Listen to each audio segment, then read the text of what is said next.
My brother-in-law thinks he is entitled to wear my grandfather's vintage watch, and my future wife thinks I'm being unreasonable for saying no, but it's tradition in my family that the firstborn son wears it on his wedding day for good luck.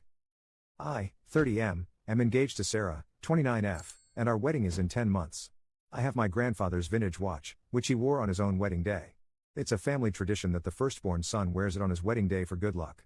Since my dad passed away when I was young, the watch came to me, and I've always planned to wear it when I get married. My future brother-in-law, Ben, 28M, is Sarah's younger brother, and he's getting married in 4 months. He knows about the watch and its significance. Recently, he asked if he could borrow it for his wedding, arguing that since his wedding is first, he should be the one to have the good luck. I told him no, because I want to honor the family tradition and wear it myself. Ben was upset and told Sarah that I'm being selfish.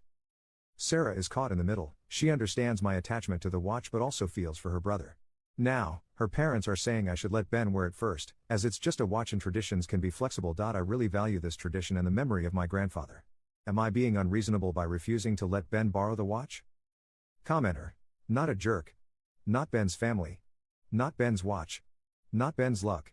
You have a fiancé problem. She is only caught in the middle because she is not making the very reasonable and simple statement to her own family that they are out of line, and this is a hard no. Update. Hey everyone, thanks for the comments on my post, they really got me thinking. I talked to Sarah last night after work about Ben wanting my grandfather's watch, and it turned into a massive fight. We figured things out eventually, but it was a rough one. Here's what happened. I started by telling Sarah there's no way Ben's getting the watch.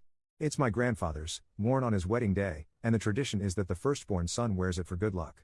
Since my dad passed away when I was young, it's mine, and I've always planned to wear it at our wedding in 10 months. I hit her with what some of you suggested. If it's just a watch to Ben, why is he so desperate to wear it for his wedding in 4 months?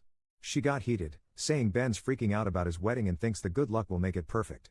I called that straight up entitled, Ben's got no claim to my family's heirloom, and I'm not handing it over. Then I went in on her for not having my back, like a lot of you pointed out. I said she's only caught in the middle because she won't tell Ben and her parents to back off. Sarah lost it, shouting that I'm forcing her to pick sides and her parents are blowing up her phone, saying I'm being a jerk for clinging to a relic. That set me off. I yelled that it's not a relic, it's all I have left of my dad and grandfather, and if she can't see that, maybe she doesn't care about me. She snapped back that I'm fixated on a stupid tradition and making her family feel like garbage. I told her if we're getting married, she needs to act like my fiancé, not Ben's defender. It got nastier. I said I will lock the watch in a safe because I don't trust her family not to misplace it, and she flipped, screaming that I'm calling them thieves. I shouted that I wouldn't have to if she just shut this down from the start.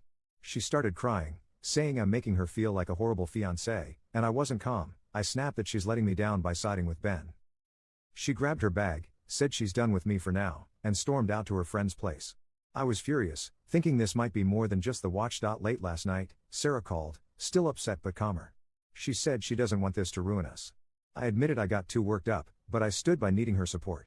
She broke down, saying she gets how much the watch means and feels awful for calling it a relic. She promised to tell Ben and her parents it's a hard no, and we'll face them together this weekend. She's coming home today, and we agreed to work on talking without blowing up, especially with her family causing trouble. To keep things cool, we're considering getting Ben a nice watch as a wedding gift, so he's got something without touching mine. Commenter 1. I'd still hide that watch. She still doesn't get it. Commenter 2. Do not get married until you two go to counseling and work on how to fight. This marriage is not going to be happy or successful. Neither of you know how to fight.